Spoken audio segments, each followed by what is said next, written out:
We're going to talk about cultural rot, suspending disbelief, what's going on in California, all kinds of lawfare stuff to discuss with Julie Kelly, all that and more coming up on I'm Right.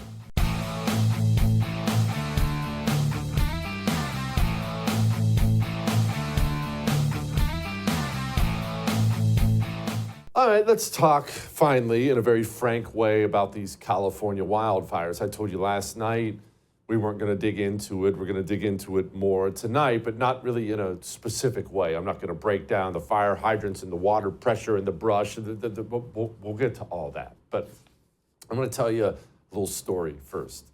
And this is going to come back to the California wildfires in America, so just stay with me. So we went to Rome for Christmas. I'd never been over there, seen Italy, any of that stuff. We went to Rome just so I could nerd out on history stuff. And we went and did this touristy thing called gladiator training. I kid you not. And at one point in time, they're teaching you how to fight, and you have these wooden swords and things like that. And these guys are serious. They compete, actually, as gladiators still. Did you know that still happened? I didn't know that still happened. But apparently that still happens. No, nobody dies anymore, but it's that kind of thing. And at one point, you do a final fight where you're going to square off against somebody there. And my boys, James and Luke, they squared off against each other. And the guy's refereeing. And he tells them right before they fight to throw away their wooden swords and pick up real swords. They do. And he lines them up and he says, fight. And I'm watching. My wife is watching. My mom is watching. Nobody stopped it. No one stopped it. And as soon as they start walking towards each other, he says, stop, stop, stop. That was a joke. We're not going to use real swords. But why didn't anybody stop it? This guy could have been a psycho. I didn't know this guy.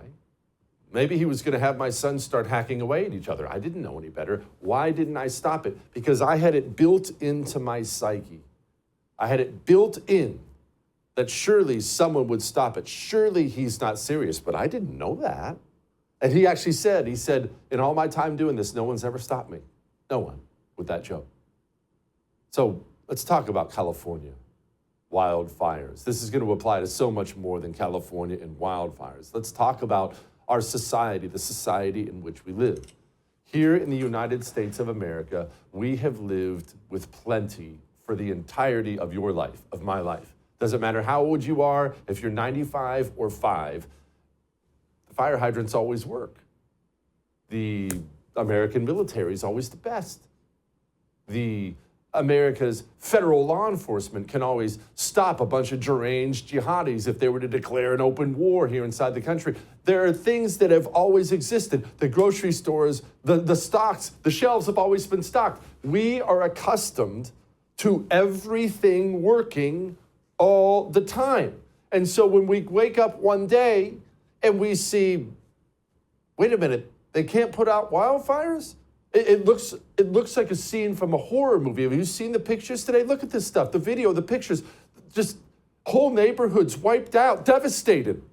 And we're finding out all these things. What happened? How could this happen? What do you mean? We're undermanned, there's no water. How could this happen? Well, we are experiencing right now something people sadly have experienced many times throughout the history of the world.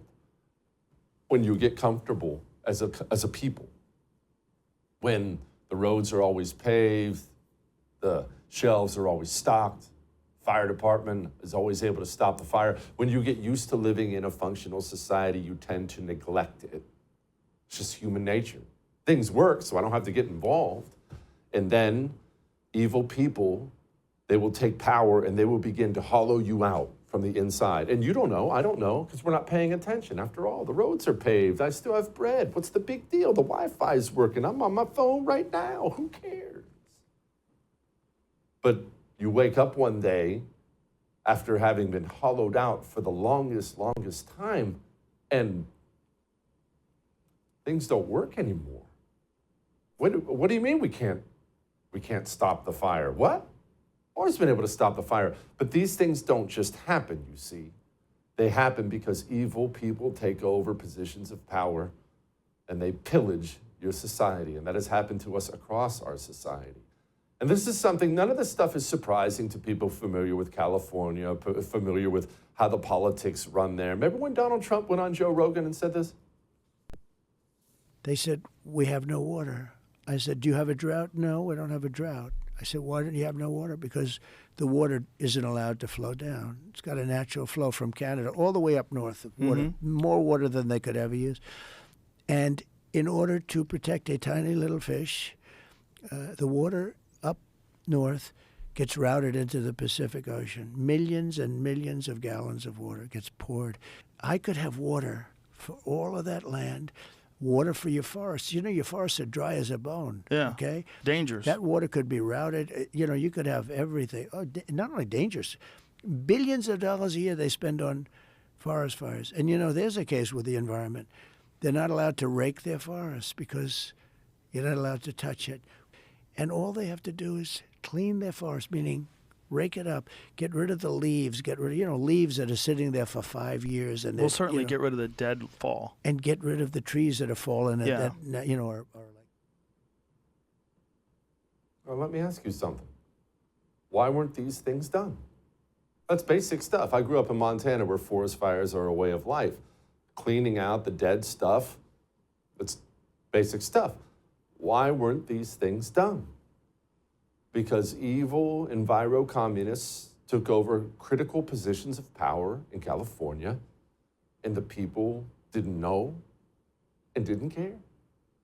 Why are the firefighters who are performing admirably, from what I understand, why are they undermanned? Why are they understaffed? Well, LA just had an election. They elected Karen Bass. Karen Bass walked in and promptly cut $17.6 million in 1 year from the fire department.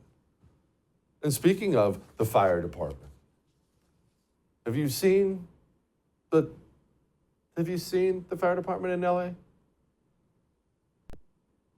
Super inspired. She took time out of her already busy schedule to tell us about her vision for the department's future, one that includes a 3-year strategic plan to increase diversity. People ask me, well, what number are you looking for? So I'm not looking for a number. It's never enough. Out of 3,300 city firefighters, only 115 are women right now. She's already looking at ways to change that. She's quick to point out that doing so has a greater purpose, attracting the best and brightest for the job. They feel included, they feel valued, and they feel part of a cohesive team. The chief also checks another box when it comes to inclusivity and diversity at this department. She's a proud member of the LGBTQ community. I chose to speak out pretty much by myself about the issues of sexism and racism within my department. We are hosting our new employee orientation, and our focus is to teach our new employees for them to understand cultural competency, identify implicit and unconscious bias, and be aware of the importance of us having a diverse and inclusive workforce. The Los Angeles County Fire Department would be recognized nationally and possibly even globally as an agency that was very serious about diversity, equity, and inclusion, and made some substantive changes so that everybody could feel safe and feel included. Why are they undermanned? What type A male who wants to go into hell wants to join an organization that talks like that? You see, this is what I mean. The DEI aspect of it is just one aspect of it. This is what I mean. The hollowing out of our society. And I need to explain, because I could go on and on and on about this. I need to explain, this is not just about Los Angeles or the fire department or California itself and the water. This is happening all across our society. Entity after entity after entity. I asked a friend after that terrorist attack on Bourbon Street, I asked several friends, if there are a bunch of jihadi cells who are about to be activated, and I'm not saying there are, but if there are a bunch of jihadi cells who are about to be activated in America and they're about to go on a rampage massacring as many people as humanly possible, the FBI can stop it, right? And to a man, they all said, no, not anymore. The good people left. Those guys are gone. Bunch of DEI desk jockeys. The military. Let me ask you something. How much do you know about the war games we've played with China? I mean, China being our opponent. We play war games, the military does, trying to figure out we're going to do this, they're going to counter with this, we're going to do this. Do you know the results of our war games with China? We lose every one. It's not like we lost one. Uh-oh, we've lost them all. The hollowing out of your society as the people neglect it and the evil people pillage it from within, and you don't know until it's too late. You don't know until you wake up one day and the fire hydrant doesn't work anymore. And this is why we have to get up, get involved, dig in, not just with the sexy things, your local school board, your local water board. These local positions of power are occupied by evil communists pillaging your country, and you don't know and you don't think it matters until the fire hydrants stop working, and there goes your home up like a tinderbox, and you don't have fire insurance. All that may have made you uncomfortable, but I am right.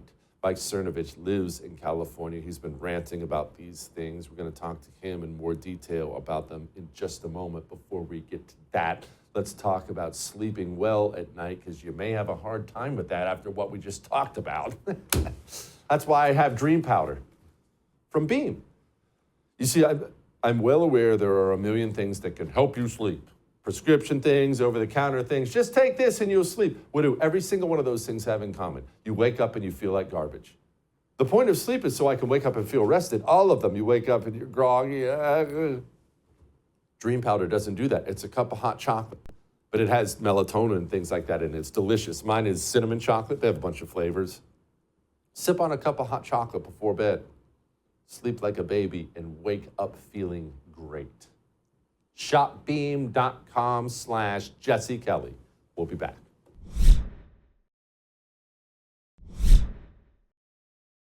What is the situation with the water? Obviously, in Palisades, ran out last night in the hydrants. I was talking to the firefighter on this block. They left because there was no water in the hydrant here. The local folks are trying to figure that out. Okay, for a man who wants to run for president, probably not a great thing to put on camera. Joining me now, somebody intimately familiar with California, the beauty of it, and what these scumbags have done to it. My friend Mike Cernovich, author, filmmaker. He's actually in the OC, Orange County, as we speak, I believe. Okay, Mike, what's going on? Not internet rumors and crap like that. You're always getting down to the nitty gritty of it. What's happening out there? How has this gotten so bad? Well, first, I would like to thank Gavin Newsom for healing racism by showing the great incompetence of a white man. That way we don't have racialized politics destroying this conversation, because, and that clip, he waves his hand. I don't know, F it, where's the water? So I would like to thank him and Karen Bass for healing racism and showing people that this is Democrat supermajority rule. This is DEI, because Newsom's a Nepo baby DEI hire via Nancy Pelosi. So he's every bit the DEI person as everyone else. But, other than him healing racism, it's been a catastrophe.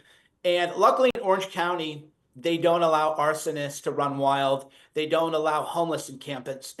So here's what happens every time we have these California wildfires.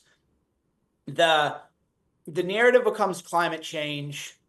And then a couple months or a year later, you find out it was an arsonist. So in California, an arsonist got out after 17 years in prison a couple years ago, and then did the last fires. And Andrew Huberman, who is one of those health and fitness lifestyle podcasters, had a video. There's a video right now of arson happening in Santa Monica. So what's happened, and I know that I'm sounding nuttier every year, and I understand that I sound like a crazy person, and honestly, I don't care anymore. Well, we need to just make it legal to do arsonists. Okay, we need to return to the Code of Hammurabi and realize that when you allow, or in New York they call it broken windows policing, when you allow small crimes, you get big crimes, right? That's the cultural breakdown that we have right now, which is, because my wife, I felt bad because I was a little short with her. She goes, arson, I don't understand. What do you mean? And I was like, babe, evil exists. And I was like, oh man, I'm sorry. I'm not trying to snip at my wife. But it was just frustrating for people who are intelligent to not have an understanding of evil and how prevalent evil is and how evil surfaces when you don't hang the horse thieves, when you don't thieves, when you don't, I don't want you to show me, and I'll be careful, but when you don't allow to be used for, mere property crimes. Then when you have a catastrophe happen, you have all this criminal DNA running around, and everybody's shocked. Well, why would people commit? Because they're criminals. I don't understand. I don't get it.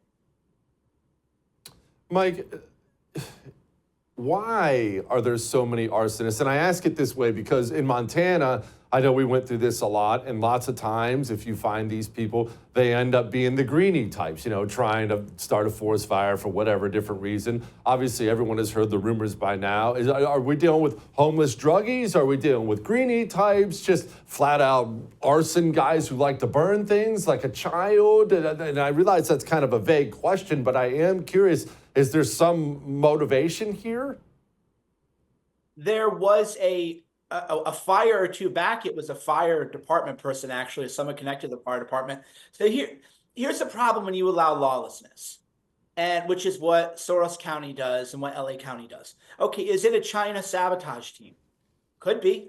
Is it a random criminal? Could be. Is it an accidental fire with all the druggies? Remember, the 10 freeway burned down because there were all these mattresses and other fire hazards, and the druggies were cooking meth or lighting their crack pipes. A fire happened, and then the whole overpass in the 10 freeway breaks down. So this is what I mean by why I know that I sound radical, and I'm more radical than I've ever been politically, because I just confess that tolerance doesn't work. I confess that my libertarianism of many years ago is long gone and sounds childish, and that I look back with it with a great deal of embarrassment, that I realize you can only have quote unquote libertarianism when it's propped up on law and order, right? You can only allow people maximum freedom when it's propped up by the far right, by a strong right-wing government. Then you can say, oh, just let people do what they want. Well, sure, because they're afraid of consequences. They're afraid of the hardcore consequences that the right would bring, the hardcore enforcement of the law. So as it is now, people are just wild in and out. And and as you saw in that Huberman video, this isn't a racialized thing. It looked like a very diverse, and I mean not the left-wing diverse, it looked very diverse. You had white guys, you had Latinos, you had black, everybody's just out there. Hey, let's just start fires, right? I mean, why not? So you have this criminal element that has to be removed. And unfortunately, a lot of people like myself were, had these embarrassing views, this embarrassing, libertarian views that we should be ridiculed for having ever had, right? We should be ridiculed and mocked for it. And it's unfortunate to see people like Rand Paul, who I admire a great deal, that it'll kind of surface, right? And you realize, Rand, you're just wrong here. You can't have libertarianism except it's the icing on the cake. And the cake is the Code of Hammurabi. The code is a very extreme law and order system where people are terrified to start a fire, because if you start a fire, you're gone. It should be just legal. So if it had been legal, an arsonist, whether it's China, a druggie, or someone else, they wouldn't be lighting these fires, right? We wouldn't even have to be having this conversation. Yeah, I had a guy tell me one time that he had to spend some time in Franco, Spain, and he said, look, Jesse, it was the type of place where you're going to go to the clink if you get caught with a bag of weed, but it was also the type of place where you could go into the Capitol and leave your car unlocked in the middle of the night and no one's going to touch it, and it was very, very clean. Dubai's that way, and Singapore is that way. And then you see these libertarians say, well, why don't we have the immigration system of Dubai? Well, I'll take that, but if that means you insult the king, if you insult the people, then you're booked. Or if you commit a so-called petty crime. Here's where, I don't know, maybe we're going too far afield, but I think they're connected. The conditioning that I had to reject, the embarrassing lawbetarianism that had infected my mind, was that there's such a thing as a property crime, right? There's such a thing as a petty crime.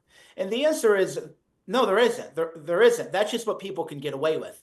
And people are going to get away with larger crimes if they can. So if you don't enforce the law hard on these so-called petty crimes, then you're going to get arson, because you leave this criminal element running free.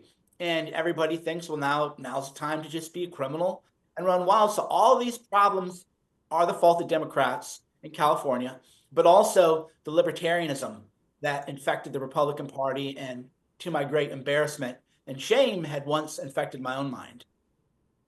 Yeah, like most dudes out there, I'm obsessed with crime, organized crime stories, Italian mafia, cartel, things like that. And as I read books on it and dig through it, I don't know that I can think of a single one that didn't start out as a thief. Every single one of them started out doing property crimes. Every single one of them to a man. Escobar, Albert Anastasia, all of them.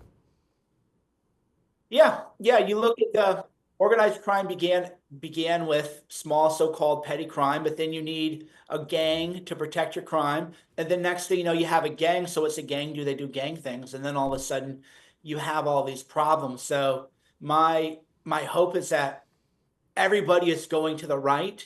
And that means if you're a libertarianism like Rand Paul or Tom Massey, who again, I don't want to seem like I'm throwing shade. These are people you can read. 99.9% I say is good.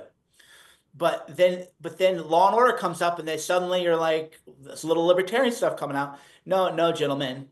Your libertarianism is a luxury that can exist only on top of a very strong right-wing enforcement mechanism. Yeah. Mike, my man, appreciate you. Come back soon. All right. Now, let's talk about putting our money where our morals are. Speaking about small things.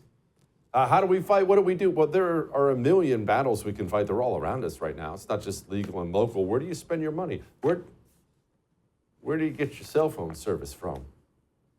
You get it from T-Mobile, AT&T, Verizon. You're funding the companies that hate you. The companies that fund all this greeny nonsense. Why? You don't have to. Now that Pure Talk's here, you don't have to. You're not sacrificing coverage. They're on the same network. They hire Americans. I love that about Pure Talk so much. When you call, you're not dealing with deep somewhere. You can't understand a word he's saying. No, they hire Americans in customer service. When you switch your phone service, you get to speak to a pleasant American. You get to save money. It's easy. You keep your phone. You keep your number. There's no reason not to switch. None. puretalk.com/JesseTV. We'll be back.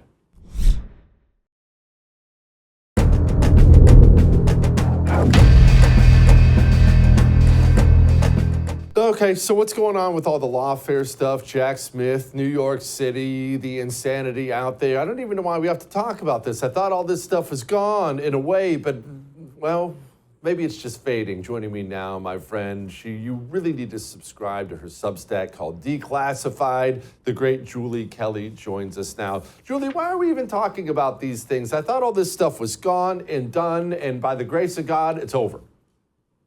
Well, I mean, I think that is the result of the vote on November 5th, 2024, a partial repudiation of this ongoing lawfare against the president, but it's not stopping. So you have Alvin Bragg and Juan Merchan, the judge in the New York case, desperately trying to sentence Donald Trump before he is inaugurated on January 20th. More egregiously, is Jack Smith and Merrick Garland trying to issue a report on the two dead cases against President Trump. Of course, they were both dropped after he won the election, but nonetheless, Jack Smith, Merrick Garland, trying to get their last licks in, their last stabs at Donald Trump before he takes office. So much for a peaceful transfer of power by the Biden regime, as they love to talk about. Julie, what does that mean, issue a report? Is that just a public smear job? Here's all the dirt we had on him, even though we couldn't get him into prison. Well, it really is. And as you know, most special counsels issue a report at the conclusion of their work. Robert Hur, John Durham, et cetera, Robert Mueller, except they didn't consist of two unprecedented federal criminal indictments against a former president. Jesse, what more could there possibly be said about Donald Trump in January 6th or Donald Trump in the classified documents case? That case in Florida has over 700 entries on its docket, representing tens of thousands of pages. Of course, the J6 case, which has been dropped, what else do we have to know about that? Plus, the January 6th Select Committee issued an 845-page report. There's nothing more to be said. This is just to muddy up the waters during this transition period and help Jack Smith salvage his destroyed reputation, the biggest loser in DOJ history right there, and do what they possibly can to get the last word on these cases against Donald Trump. Speaking of January 6th, Jack Smith, Donald Trump came out recently, said this. You're going to pardon January 6th defendants. Are you planning to pardon those who were charged with violent offenses? Well, we're looking at it, and we have other people in there. And as you see, I guess 24 or 28 people came now from the FBI.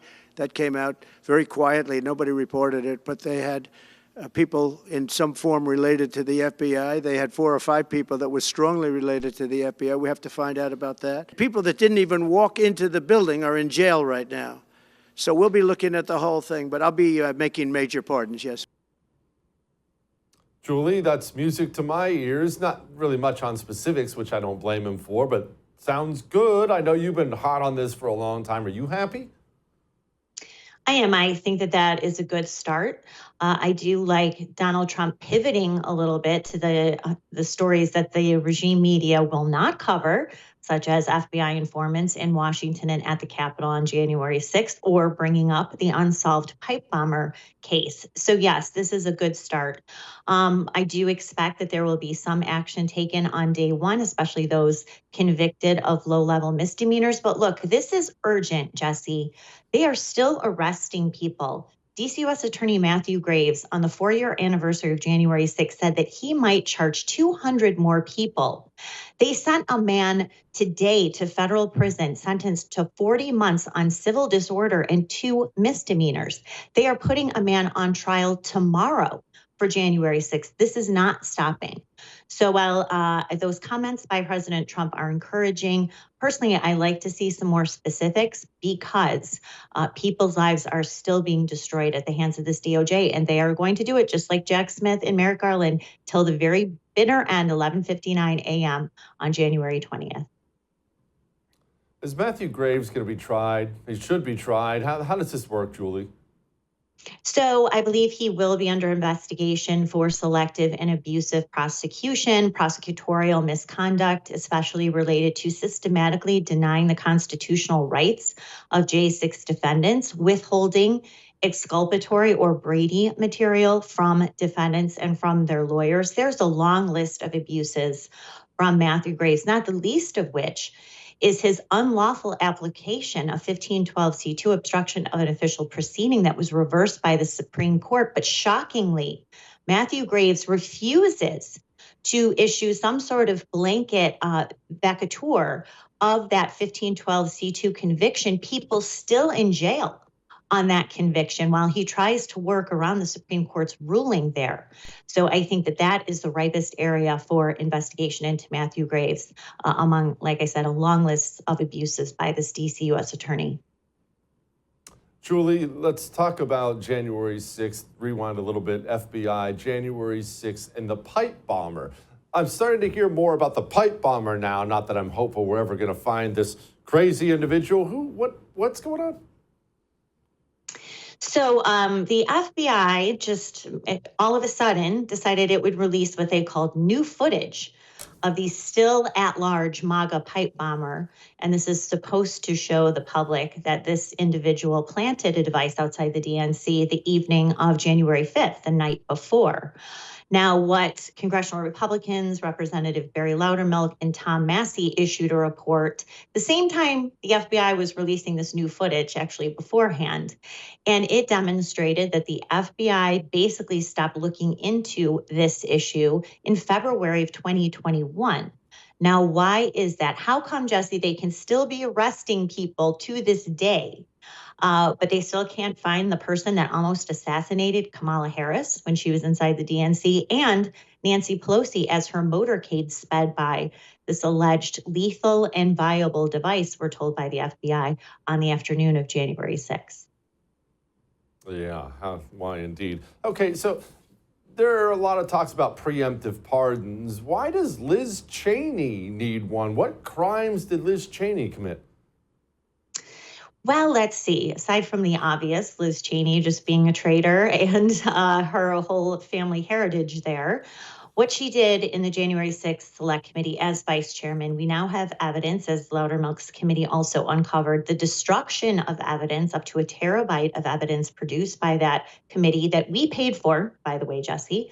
Also, Benny Thompson confirming that all of the videotaped recordings of the depositions of 1,000+ witnesses were destroyed by this committee. But more importantly, Liz Cheney in hot water for tampering with a witness, Cassidy Hutchinson, using an encrypted chat for these back-channel communications with Cassidy Hutchinson, who then, after being in touch with Liz Cheney, a serial liar, then Cassidy Hutchinson started making up her own stories about what happened, especially in the presidential vehicle that day, now completely contradicted by everyone associated in the White House that day, including the driver and the security detail inside that vehicle. Obviously, she committed perjury. Liz Cheney, very likely suborned perjury, but at the very least obstructed this investigation, but with her handling of Cassidy Hutchinson.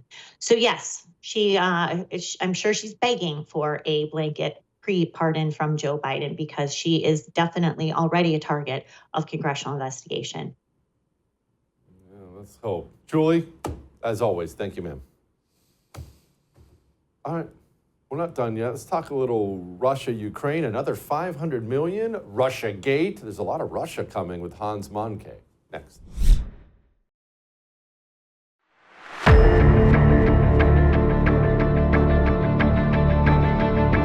USA Today is reporting today that Joe Biden is indeed planning on a preemptive pardon for Anthony Fauci. And that is so interesting. Why in the world would the doctor who led the charge against COVID, why would he need a preemptive pardon? That's quite a thing to give somebody a preemptive pardon. Hey, you're definitely going to get prosecuted for crimes, so I'm going to make sure it doesn't happen to you. Joining me now to talk about that and many, many other things is Hans Mahncke. He is an author of the book Swift Boating America, amongst other things. Hey, Hans, why would Fauci need a pardon? I think, first of all, because the statute of limitations on his crimes has not expired. There's this 5-year limit when if you don't bring charges within 5 years, you can't bring them anymore. Well, most of the stuff that Fauci did in 2020, well, that's still within 5 years. So I think that's probably the biggest concern there. Okay, what did he do? What crimes? Yeah, good question. So a lot of people focus on these exchanges he had with Rand Paul in the Senate when he was asked about gain of function. Did you do gain of function and so on? I don't think that qualifies. I mean, yes, colloquially it does. And of course he lied and so on. But we all know how he worms his way around. And if you watch those clips very carefully, and there's several because he did that over and over, he's always very careful to somehow, weasel his way out with words. So I don't think it's that. I think the actual crimes that Fauci committed have to do with the cover-up of COVID's origin, which he was made aware of in January of 2020. And that's not a problem in and of itself. It's the fact that the cover-up that Fauci orchestrated, he began the cover-up, he ran the whole thing. That then caused all these follow-on effects in terms of the response. So everything we saw in terms of the response, with the masks and the lockdowns and the mandates and things like contact tracing and so on, all of that would have been very different if Fauci had been truthful about the fact that this came out of a lab. And the reason is very simple. Normally, all these responses are based on the idea that these viruses come from nature. But viruses that come from nature are not pre-adapted to infect humans. It takes time. So it actually helps to contact trace because then you can cut it off at that point when you found someone, when you traced them and their contacts. Well, in this case, none of that mattered because the lab had perfected the virus for human infection. It was like a wildfire. That's what they set out to do. That was the whole purpose of it. So I think that particular lie, that's the problem. And of course, he didn't only lie to the public about it. I think for in terms of legal consequences, and I have a feeling this is what they're really thinking about, Biden's people there, is Fauci lied to the COVID task force. Remember, Trump had this COVID task force, and Fauci was an original member back in January of 2020.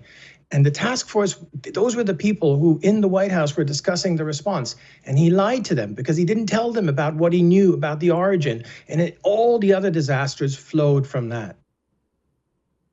Okay, so why did he lie, Hans? What was the angle? I always thought this was so odd that he would lie because so many people lied. I mean, I remember like it was yesterday, Central Intelligence Agency actually was paid to change their story on the origins of this whole thing. Why? Why not just come out and say it was a lab in Wuhan studying icky stuff and it got out? Why the lie? The short version is because Fauci funded that lab. But of course, you know, if you know China and know how things work there and so on, they have a lot of money. It's not the fact that they needed Fauci's money. It's the fact that that he funded it gave the lab NIAID stamp of approval. This is hugely important. All the papers that the lab put out at the bottom, they always wrote sponsored by NIAID. You know, this is such a huge thing. And with that opened all these other doors. Suddenly they were able to access advanced Western biotechnology and all these other things that come with that. So in other words, Fauci enabled the lab. He made the lab what it is. So that's the one side of it. Of course, the other side are these experiments themselves. So you'll recall that there was a moratorium in the United States on gain of function. It was decided this is too dangerous, we can't do this. Well, what did Fauci do? He took those experiments and sent them off to China, to the Wuhan lab. So a combination of those things is probably why he decided he needed to cover up the true origin of this. Somebody who definitely needs a pardon, but of course she got a Presidential Medal of Freedom, was one Hillary Rodham Clinton. And look, everyone knows the Russian hoax stuff was a hoax now, but a lot of people forget that hoax began with Hillary, and this is your particular cup of tea. It is. It is also something very frustrating when you think about it. Now we laugh about, oh, she got a medal or whatever. It's a hugely serious and hugely bad thing that she did. She had this plan to call her opponent a Russian agent. I mean, we all just got to zoom out here and think about that. You call your opponent, the Republican nominee for president, a Russian agent. Now, she, of course, intended it as a smear campaign with two goals. I mean, on the one hand, to distract from her own, email scandal. On the other hand, to dirty up Trump. But the consequences of doing that were so massive. I mean, just think about Trump's hands being tied for his entire 4 years. Anytime he mentioned Russia, or anytime he wanted to meet Putin, or anytime he said anything about any of those things, Ukraine-Russia relations, anything at all, boom, the media exploded, he couldn't do anything. So they basically criminalized diplomacy, especially pertaining to Russia. And we see the effects now, with the Ukraine war and many, many other things, bifurcation of the world order, and so on and so forth. All of that started with Hillary Clinton's Russia hoax. So it wasn't just ordinary kind of smear that you have in the campaign season. It was so much worse than that. And of course, the other part of it is that she fabricated, or her operatives fabricated evidence, literally, not like just, made it up or whatever, literally just fabricated it in terms of this Alpha Bank trail where they fabricated evidence of a IT connection between Trump and Putin and all this kind of stuff. Okay, fabricate stuff, fine. But then they took that stuff and gave it to the FBI because they wanted to trigger an investigation of their opponent. I mean, just think of all those things. Just zoom out and just think about that. And the fact that she now got this medal, which is, by the way, the highest civilian honor anyone can get, is just beyond belief. Speaking of the FBI, they were involved, and they still are involved in covering this whole thing up, aren't they? They certainly are. We have some news in terms of they just released, after a long, back and forth. They always try and hold on to all these documents for as long as possible. So like 8 years on, it's been 8 years, and they finally released the document with which they opened the investigation into Donald Trump, the sitting president. That's often forgotten. It wasn't just like an investigation of his campaign or, these other characters, whatever. All of that was made up. All of that was fake. But it's even worse than that. they went after Donald Trump himself. They opened an investigation into him personally. Now, most of that is redacted. Now, I'd like to know what it says. How dare they open an investigation into the president? I mean, there's so many problems with that. I mean, the first one is they're saying they're doing it on national security grounds. Well, where does their power come from? Who decides those things? Well, the president does. The FBI is basically, derives its powers from the president. He's the only, according to the Constitution, the only elected person in the entire executive branch. Everything, flows from the president. So what were they doing? Now, of course, we know what they were doing. They were trying to take him down. And the particular point of opening that investigation into Trump is to get a special counsel appointed. That was really what it was about, because Trump's own DOJ, when I say own, we all know this, it was full of these, Clinton and Obama holdovers and so on. But if you have the president himself being investigated by his own DOJ, well, that calls for a special counsel. So that's why they did that. And that's how we got Mueller. Hans, of course, we're sending another $500 million to Ukraine, which is insane. But you just did a piece comparing Ukraine to Vietnam. What's going on? It was, I love Vietnam. I love visiting there. I hadn't been for a long time, so I went back recently, stayed for quite a while. Just love traveling around the country. It's just so wonderful, especially the people. And, you meet everyone, and they love Americans, which is, kind of weird in a way, but it's very genuine.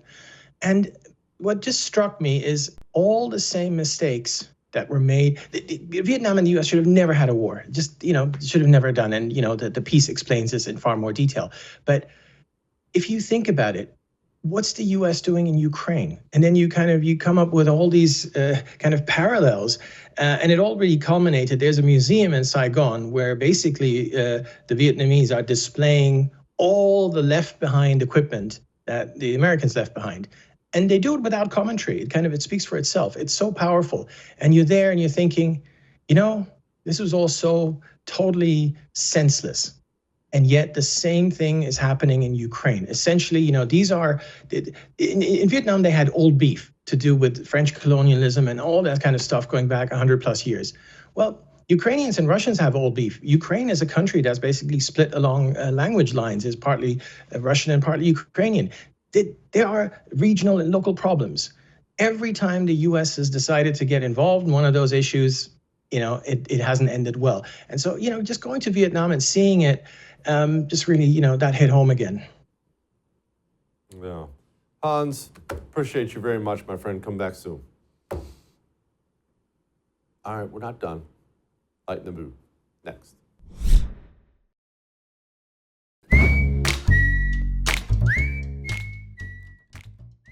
All right.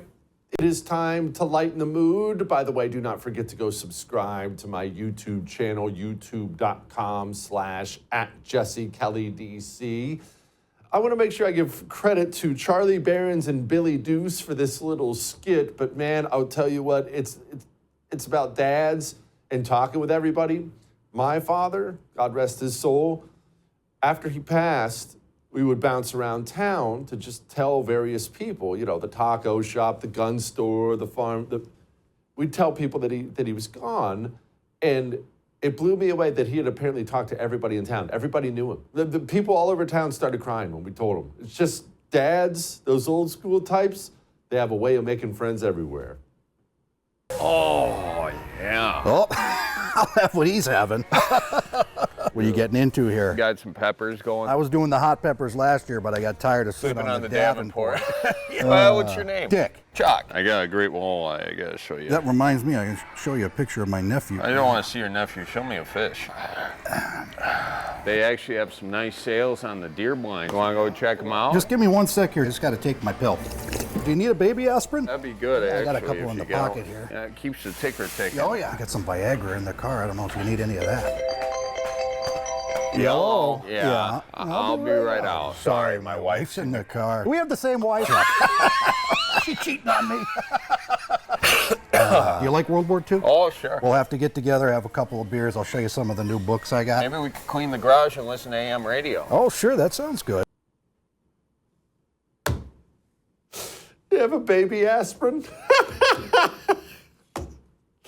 I'll see you tomorrow.